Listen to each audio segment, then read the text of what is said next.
Hi, come back.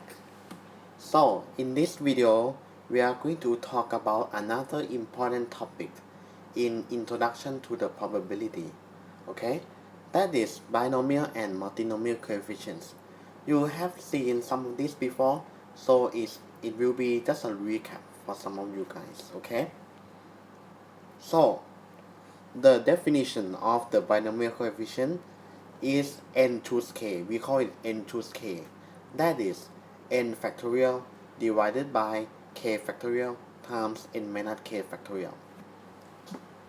So, what is the intuition behind this formula? Okay, let's say imagine when a set contains only elements of two distinct types, binomial coefficient could be represented as the number of different arrangements.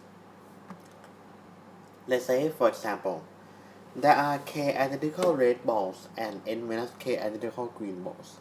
If we arrange these balls in a rows, the total number of different arrangements is n choose k.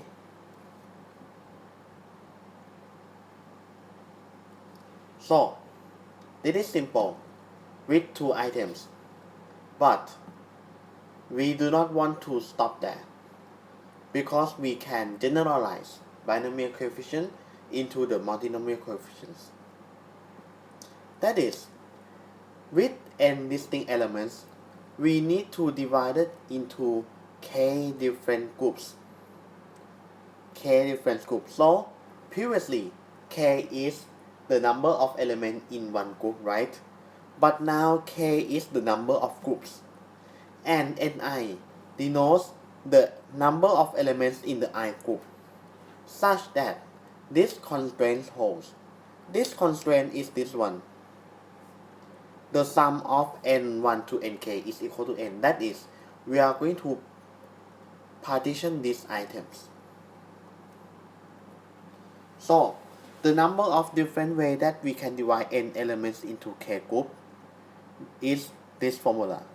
So, this formula is the generalized form of the binomial coefficient because the binomial coefficient we have just that n1 and n2 such that n1 plus n2 is equal to n. But if we think of it more rigorously, why this formula is true? So first, we have n available positions, and because we need to choose n1 positions, we do not care about the order because it is just combination. So choose n1 position to be in the first group, so we get this number, n choose n1. Next, because n1 positions are disappear already, we have n minus n1 available position left, and we choose n2 number of positions. That is, n minus n1 choose n2. And we continue so and so and so on. That is, we continue from n choose n1, n minus n1 choose n2, until n minus n1 minus until minus nk minus 2 choose nk minus 1. And we do not need to continue because the rest of the element will be in the remaining group. Okay, so we just times multiply these items together. So with some algebra, okay, we will have n factorial divided by n1 factorial, n2 factorial times nk factorial. That is the number of configurations. This comes from the multiplication of these items. n1 choose n1, n choose n1, n minus n1 choose n2 until the last item, n minus n1 minus nk minus 2 choose nk minus 1.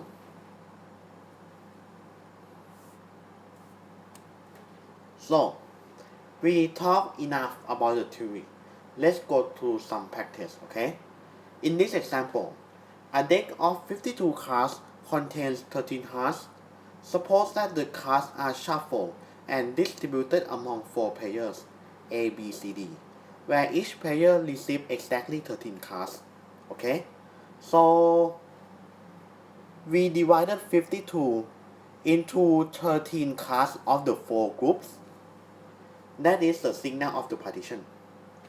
What is the probability that player A will receive 6 hearts, B will receive 4 hearts, C will receive 2 hearts, and D will receive 1 heart? So,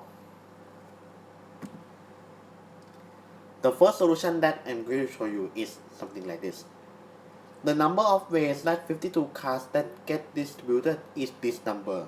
So this number is I denoted as big N. It is the same as the formula that of the multinomial coefficient that we have seen before. Okay, that is divided element into k different partitions with the size of n1, n2, n3 until nk.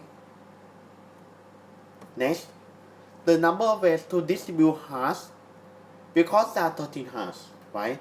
And we distribute into 4 groups with the number of elements equal to 6, 4, 2, and 1. Okay? So this corresponds to the multinomial coefficient again. Simple enough. And then, because we have distributed 13 cards already, so we have 39 cards remaining. And how to distribute? Because each player will have 13 cards, so the first player, they have 6 cards already here, right? So the remaining are 7 cards. Look at the second player. Second player initially have 4 cards, so he needs 9 cards. The third player originally have 2 cards, so he will need 11 cards. And for the last player, because the last player already has 1 card, so he needs 12 cards. So this is a way to distribute the remaining cards. Okay? And because when we multiply these two numbers, it is the number of configurations that satisfy the requirement. Why?